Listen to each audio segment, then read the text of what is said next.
Hello student, welcome to Kautilya classes. Today we will continue our topic refraction of light. पहले हम एक numerical करेंगे refraction index से related, फिर हम डिस्कस करेंगे refraction through a glass slab, two time refraction. तो पहले एक न्यूमेरिकल कर लेते हैं। चलिए, हमें पता है रिफ्रैक्टिव इंडेक्स का फॉर्मूला क्या है। रिफ्रैक्टिव इंडेक्स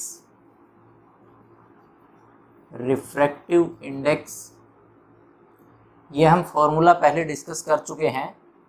μ/1 ये क्या है? Refractive index of second medium with respect to first medium. ये होता है μ2 डिवाइड बाय μ1। μ2 क्या था? Refractive index, absolute refractive index of a second medium with respect to air. μ1 absolute refractive index of first medium with respect to air. दूसरा relation है इनकी speed of light का। इन मीडियम्स में स्पीड ऑफ लाइट का क्या relation है? वो इनका अपोजिट होता है, जिसका रिफ्रैक्टिव इंडेक्स सेकंड मीडियम के जो μ2 सेकंड मीडियम रिफ्रैक्टिव इंडेक्स है उसमें वेलोसिटी इसकी उल्टी हो जाएगी। मतलब सेकंड मीडियम में जो वेलोसिटी है v2 वो नीचे और ऊपर फर्स्ट मीडियम की। तो इससे रिलेटेड जो रिफ्रैक्टिव इंडेक्स के न्यूमेरिकल हैं वो ये दो रिलेशन लगाने से हम सॉल्व कर सकेंगे। जैसे हम एक डिस्कस करते हैं, हमको दिया गया है, मान लो सिंपल वाला एग्जांपल है, स्पीड दी गई है, speed of light glass denser medium, glass में उसकी स्पीड है मान लो 2 × 10⁸ मीटर पर सेकेंड। दूसरा दिया गया है speed of light in air, वो होती है 3 × 10⁸ मीटर पर सेकेंड। इसने पूछ लिया कि ग्लास का रिफ्रैक्टिव इंडेक्स क्या होगा।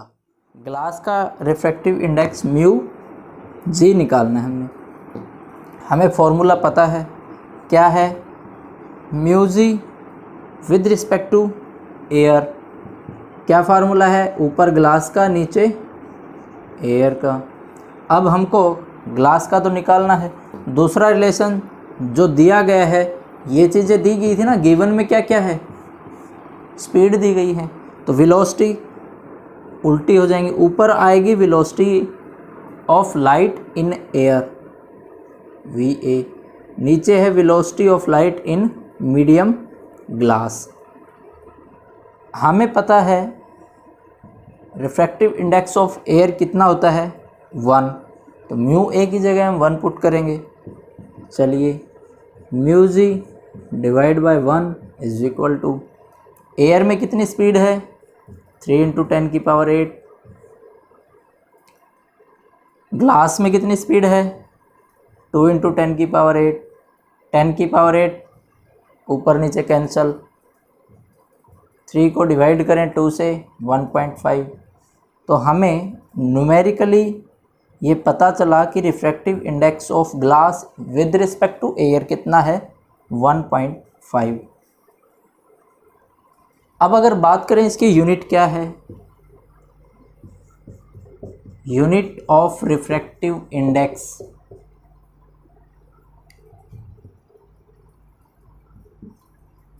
रिफ्रैक्टिव इंडेक्स किसके बराबर है?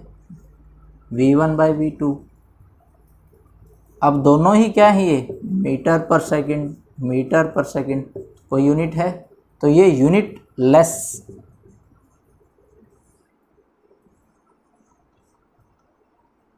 क्वांटिटी।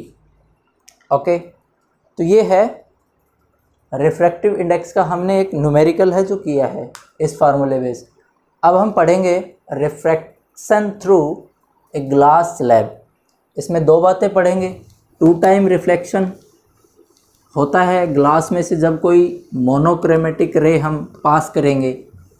दूसरा क्या होगा, जो इमर्जेंट रे होगी सेकंड टाइम रिफ्रैक्शन के बाद जो बाहर रे निकलेगी उस ग्लास कांच के टुकड़े से, वो क्या होगी, वो पैरेलल रहेगी इनिशियल जो इंसिडेंट रेज थी, लेकिन थोड़ा सा वो अपने पोजीशन से हट जाएगी, उसको बोलते हैं लेटरली डिस्प्लेसमेंट। और फिर हम ये भी देखेंगे कि कौन सी रेज का कितना लेटरल डिस्प्लेसमेंट होता है। तो पहले हम प्रूव करेंगे कि वो पैरेलल कैसे होती हैं। Refraction of light through glass slab. एक ग्लास स्लैब ले लेते हैं हम, मान लो ये ग्लास स्लैब है। Consider a glass slab, A B C D नाम दे देंगे इसको हम। फिर हम बात करते हैं मीडियम की। ये मीडियम है 1 एयर, ये मीडियम है 2 ग्लास, ये मीडियम आ गया 3 अगेन एयर। ठीक है।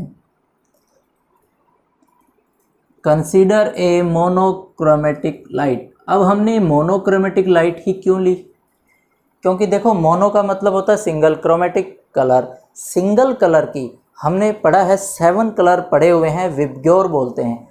जो 7 रंग होते हैं उनकी वेवलेंथ अलग अलग होती है, तो उस वेवलेंथ का भी फंडा होता है जिस पे ये लेटरल डिस्प्लेसमेंट डिपेंड करेगा। तो अलग अलग वेवलेंथ का हम कोई भी एक सिंगल कलर की वेवलेंथ यहाँ पर कंसीडर करेंगे। सिंगल कलर की रे ऑफ लाइट हम यहाँ पर कंसीडर करते हैं, मोनोक्रोमेटिक रे ऑफ लाइट। ठीक है। A monochromatic ray of light incident on the surface AB of glass slab. Draw a normal perpendicular to the surface AB. Now हमें पता है जब एक लाइट रे रेयर मीडियम से, ये रेयरर मीडियम है ना और ये डेंसर मीडियम है, जब रेयर मीडियम से डेंसर मीडियम में ट्रेवल करेगी तो वो टूवर्ड्स द नॉर्मल बेंड हो जाती है। ये देखिए भाई, ये मान लो एंगल है I1, ये एंगल है R1। ठीक है। अब देखो अब क्या होगा, वो लाइट सेकंड सरफेस के ऊपर फिर टकराई जाकर, तो ये एक नॉर्मल यहाँ पर भी है ऑन द CD सरफेस। और हमें ये पता है जब लाइट रे tends to travel from denser medium to rarer medium, it will goes away from the normal, ये बाहर निकल जाएगी। ये देखो भाई एंगल आ गया I2 R2, इसको हम E के बराबर ही बोल सकते हैं R2E, क्योंकि यह है इमर्जेंट रे, जो बाहर निकलती है उसको बोलते हैं इमर्जेंट रे। अब देखो जब इसको हम देख पा रहे हैं, जो हमारी इंसिडेंट रे ऑफ लाइट थी और जो इमर्जेंट रे है, वो दोनों जब हम इंसिडेंट रे को फॉरवर्ड प्रोड्यूस करें इस तरह से, तो हम ये देख पा रहे हैं जो फॉरवर्ड प्रोड्यूस करेंगे, forward produced incident ray is parallel to the emergent ray but little bit laterally displaced. ये एक परपेंडिकुलर डिस्टेंस है, लेटरल डिस्प्लेसमेंट। ये एक परपेंडिकुलर डिस्टेंस है। कौन सा distance? Between the emergent ray and the incident ray produced forward. Incident ray produced forward. अब हमने 2 बातें यहाँ पर प्रूव करनी है कि लेटरल डिस्प्लेसमेंट किस किस बात पर निर्भर करेगा, और जो ये एंगल है क्या वाकई में ये पैरेलल कैसे हैं, क्योंकि हम इसका एंगल का जो I1 एंगल है और I2 एंगल वो हम क्या करेंगे, इक्वल लेकर आएंगे।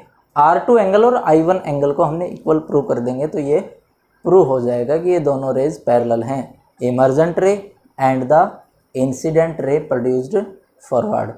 तो चलो हम अप्लाई करेंगे यहाँ पर स्नेल्स लॉ। हम स्नेल्स लॉ भी पढ़ चुके हैं पहले ही। तो first apply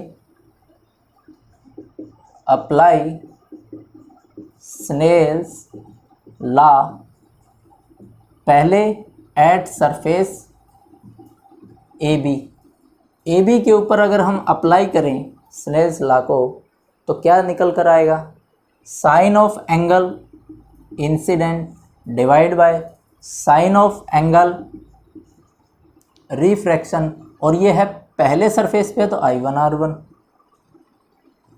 is equal to refractive index of second medium यहाँ पर है glass, divide by refractive index of first medium, और फर्स्ट मीडियम है यहाँ पर एयर। सेकंड मीडियम है यहाँ पर ग्लास और फर्स्ट मीडियम है यहाँ पर एयर। ये आ गया जी।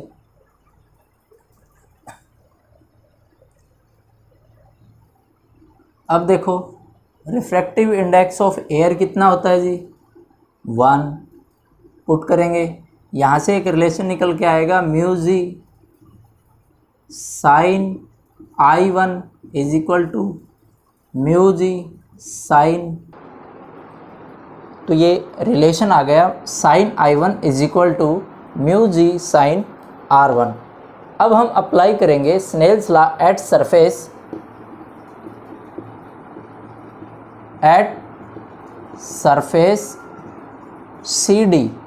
CD सरफेस पे हम अप्लाई करते हैं, क्या निकल कर आएगा, sine of angle incident I2 divide by sine of angle emergent या फिर refraction angle R2 is equal to μ3 divide by μ2।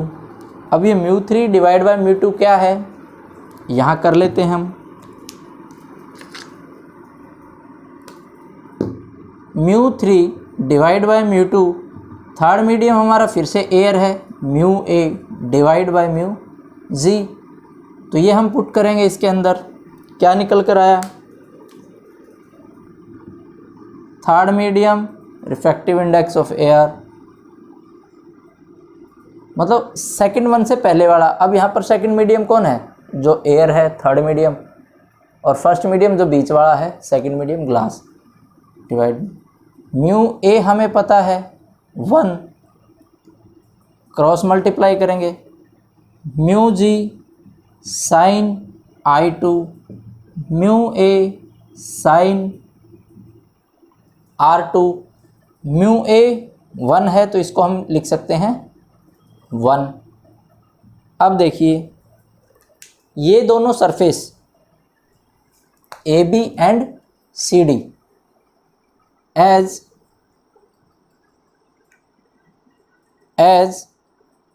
Surface AB and CB both are parallel to each other, so that angle, जो पहला refraction angle है और दूसरा incident angle, ये दोनों angle क्या रहेंगे, सेम रहेंगे।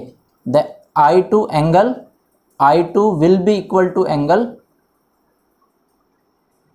R1, पहला रिफ्रैक्शन एंगल के इक्वल रहेगा। तो हम क्या पुट कर देंगे, जहां R2 है वहां हम पुट कर देंगे, सॉरी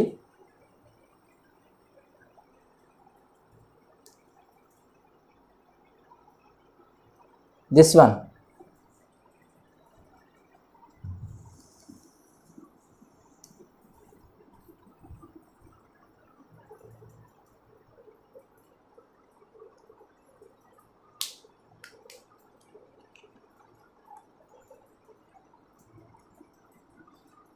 ठीक है।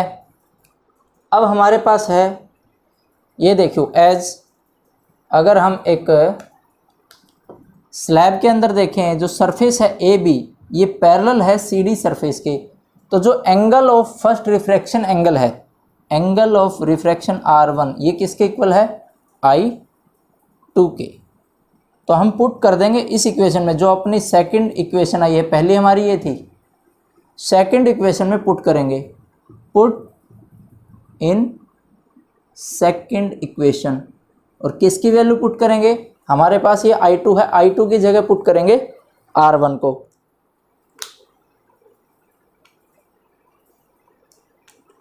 देखो mu g sign I2 put किया R1 is equal to sign R2। अब देखो, अब हमारे पास ये वैल्यू है म्यू जी साइन R1। ऐसा हमारी इक्वेशन 1 भी है, ठीक है। तो हम यहाँ से इक्वेशन उठा सकते हैं, म्यू जी साइन R1 किसके इक्वल है, साइन I1 के। तो इसको हम पुट कर देंगे using equation number 1। Mu g sine R1 की जगह हम पुट करेंगे साइन I1 किसके इक्वल है, साइन R2 सॉरी। तो यहाँ से देखो क्या निकल कर आया, जो पहला इंसिडेंट एंगल है इक्वल आया हमारा जो लास्ट इमर्जेंट रे सेकंड रिफ्रैक्शन एंगल के। यही तो हमने प्रूव करना था।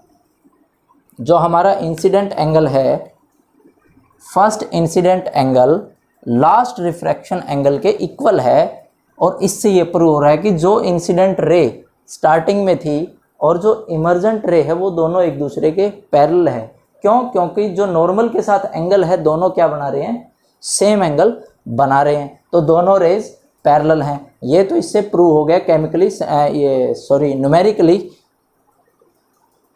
तो ये प्रूव हो गया न्यूमेरिकली स्नेल्स लॉ से, ठीक है।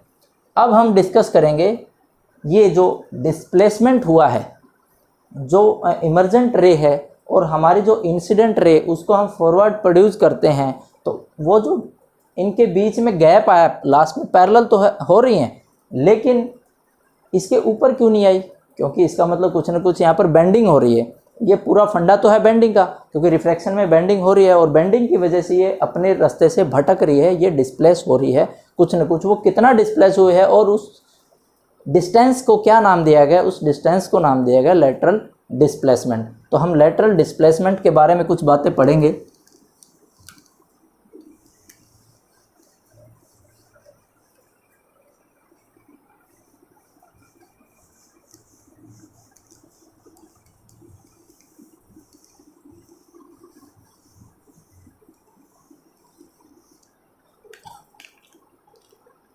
लेटरल डिस्प्लेसमेंट,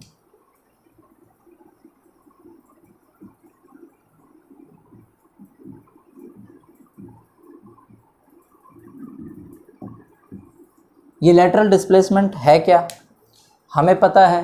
कोई भी मोनोक्रोमेटिक रे लिया हमने, मोनोक्रोमेटिक भी पता है हमको क्यों लिया, क्योंकि हम एक सिंगल कलर को ही यहाँ पर कंसिडर करके चलेंगे, क्योंकि हर कलर की वेवलेंथ अलग अलग होती है और जिस वेवलेंथ के हिसाब से उनकी बेंडिंग भी अलग अलग होगी, कोई ज़्यादा बेंड होगी कोई कम बेंड होगी, उसके हिसाब से डिस्प्लेसमेंट पर भी कुछ ना कुछ इसके फ़र्क दिखेगा कि कौन कितना ज़्यादा डिस्प्लेसमेंट प्रोड्यूस कर रहा है।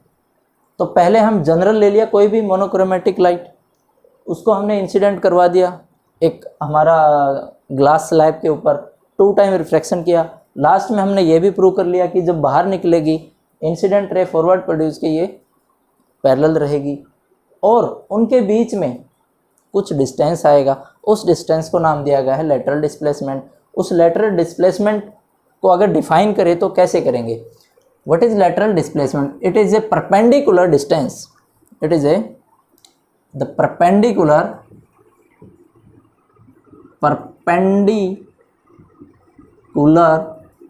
डिस्टेंस किसके बीच में, between the emergent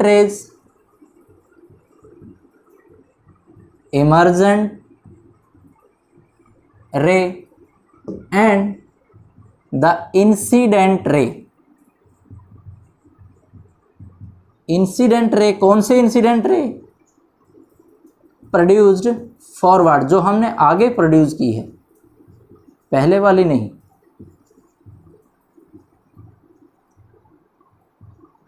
उसको हम क्या बोलेंगे, lateral displacement, called lateral displacement. अब ये जो डिस्टेंस है, ये वाला परपेंडिकुलर डिस्टेंस, ये डिपेंड करता है कुछ फैक्टर्स पे। किस किस फैक्टर पे डिपेंड करता है?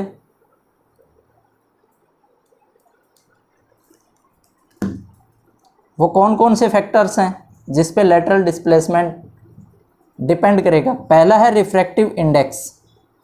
जिसका रिफ्रैक्टिव इंडेक्स जितना ज़्यादा होगा, इस ग्लास स्लैब का, मीडियम का refractive index of any medium अगर ज़्यादा है, ग्लास कोई भी मीडियम का, तो जो लेटरल डिस्प्लेसमेंट होगा वो भी ज़्यादा होगा, इंक्रीज करेगा। दूसरा,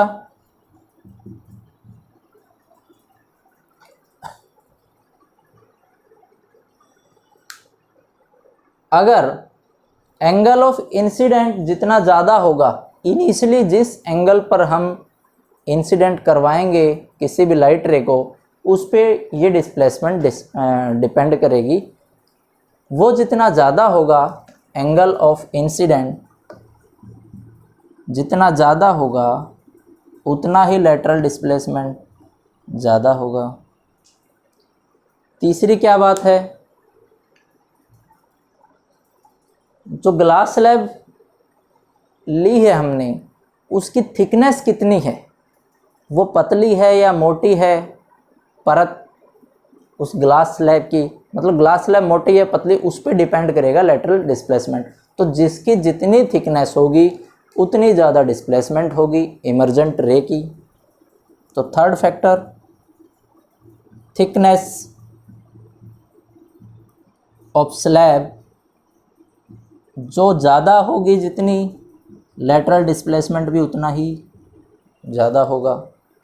फोर्थ फैक्टर, एक फैक्टर है, ये तीन फैक्टर थे, इंक्रीज हो रहा है तो ये भी इंक्रीज हो रहा है। एक फैक्टर है जो डिक्रीज करेगा तो डिस्प्लेसमेंट इंक्रीज करेगा, वह अपोजिट वर्क करेगा, और वो है जो हमने पहले डिस्कस किया था मोनोक्रोमेटिक रे के बारे में, मतलब वेवलेंथ कैसी है उस पर्टिकुलर रे ऑफ लाइट की।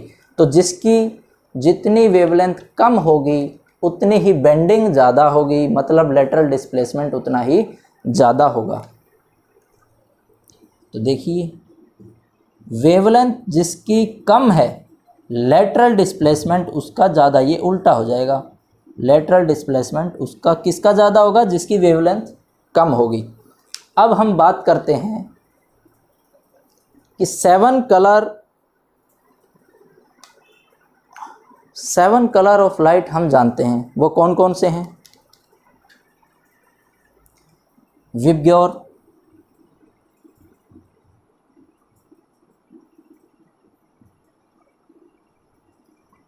अब देखिए,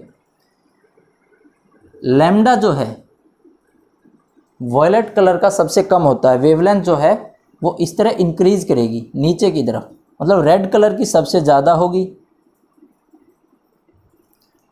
और वॉयलेट कलर की सबसे कम होगी। तो जिसकी वेवलेंथ कम होगी उसकी बेंडिंग ज़्यादा होगी, लेटरल डिस्प्लेसमेंट ज़्यादा होगा। तो अगर इस फैक्टर पे हम बात करें तो वॉयलेट कलर की जो बेंडिंग है वो सबसे ज़्यादा रहेगी, तो वॉयलेट कलर के लिए लेटरल डिस्प्लेसमेंट सबसे ज़्यादा रहेगा। Lateral displacement for violet colour is more because lambda is less, और रेड कलर के लिए lateral displacement for red color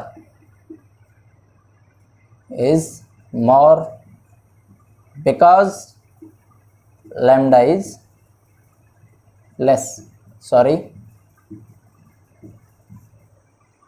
सबसे कम बेंड करेगी रेड कलर की लाइट, और इसलिए उसमें लेटरल डिस्प्लेसमेंट भी कम रहेगा, और सबसे ज़्यादा बेंड करेगी वॉयलेट कलर की लाइट, इसलिए उसमें लेटरल डिस्प्लेसमेंट भी सबसे ज़्यादा रहेगा। और ज़्यादा बेंड वही करती है जिसका लैम्डा कम होगा, और जिसकी लैम्डा की वैल्यू ज़्यादा रहेगी वो बेंड कम करेगी।